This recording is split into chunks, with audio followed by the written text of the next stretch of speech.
বেলজিয়ামের little Einstein খ্যাত Laurent Simmons আবারও বিশ্বকে তাক লাগিয়েছেন। মাত্র 15 বছর বয়সে তিনি সম্পন্ন করেছেন কোয়ান্টাম ফিজিক্সে পিএইচডি। যে বয়সে কিনা অধিকাংশ কিশোর এখনও হাই স্কুলের পাঠ্য বই নিয়ে ব্যস্ত থাকে।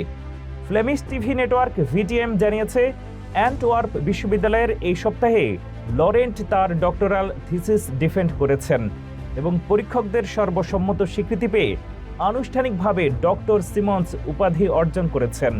লরেন্টের অসাধারণ যাত্রা শুরু আরও ছোটবেলায়। মাত্র 4 বছর বয়সে যখন তিনি প্রাইমারি স্কুলে ভর্তি হন, তখনই শিক্ষকরা বুঝতে পারেন এই শিশুর মধ্যে সাধারণ প্রতিভার চেয়ে অনেক বেশি কিছু আছে। ক্লাসের সাধারণ পাঠ্য বই তাঁর কাছে খুব সহজ হয়ে যেত, কয়েকবার দেখলেই মুখস্থ করে ফেলতেন। ফলে মাত্র 6 বছর বয়সে তিনি সম্পন্ন করেন প্রাইমারি শিক্ষা। পৃথিবীর কোটি কোটি শিশুর কাছে যেটি বছরের পর বছর ধরে শেখার ব্যাপার, লরেন্ট সেটি শিখে ফেলেন কয়েক বছরের মধ্যেই।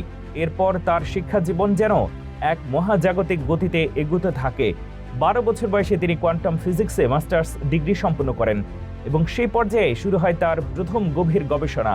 তিনি কাজ করেন বোসন, ব্ল্যাক হোল এবং কণা পদার্থবিজ্ঞানের জটিল কিছু প্রশ্ন নিয়ে, যে বিষয়গুলো বুঝতেই বেশিরভাগ মানুষ বিশ্ববিদ্যালয়ের পরপরই সংগ্রাম করেন। লরেন্টের রয়েছে এক ধরনের ফটোগ্রাফিক মেমোরি, যা তিনি নিজেই স্বীকার করেন তার সবচেয়ে বড় শক্তিগুলোর একটি। তার আইকিউ প্রায় 145, যা বিশ্বের মাত্র 0.1% মানুষের মধ্যে পাওয়া যায়। এই অসাধারণ মেধা তাকে নতুন ধারণা শেখা, বিশ্লেষণ করা ও জটিল সমীকরণ সমাধান করতে সহায়তা করে দ্রুত গতিতে। তবে লরেন্টের চিন্তার গতিপথ একসময় বদলে যায় একটি ব্যক্তিগত ট্র্যাজেডির পর। 11 বছর বয়সে তার দাদা দাদি দুজনেই মারা যান, যা তাকে গভীরভাবে নাড়া দেয়। সেই সময় থেকেই অমরত্ব বা মানুষের জীবন দীর্ঘায়িত করার উপায় নিয়ে তার মনোযোগ তৈরি হয়। তার কথায়, এটা আমার জন্য নয়, অন্যদের জন্য। মানুষের জীবনকে লম্বা, সুস্থ এবং সুখী করার লক্ষ্যে তিনি ভবিষ্যতে মেডিকেল সায়েন্স ও বায়োটেকনোলজি নিয়ে কাজ করতে চান। যদিও লরেন্ট সিমন্সের এই অর্জন অবিশ্বাস্য, ইতিহাসে তার চেয়েও কম বয়সে পিএইচডি অর্জনের উদাহরণ রয়েছে।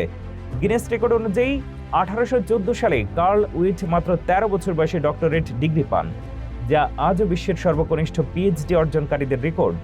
সাম্প্রতিককালে ফিজিক্সে নজর কাড়েন কার্সন হুই ইউ, যিনি গত বছর 21 বছর বয়সে পিএইচডি সম্পন্ন করেন। যদিও লরেন্ট তার চেয়েও অনেক ছোট বয়সে এই পর্যায়ে পৌঁছে গেছেন। এমন বিস্ময়কর প্রতিভা দেখে স্বাভাবিকভাবেই বিশ্বের বড় বড় প্রযুক্তি কোম্পানিগুলো আগ্রহ দেখিয়েছে। ব্রাসেলস টাইমস জানিয়েছে, যুক্তরাষ্ট্র ও চীনের শীর্ষস্থানীয় আইটি কোম্পানিগুলো ইতিমধ্যে লরেন্টের বাবা মায়ের সঙ্গে যোগাযোগ করেছে।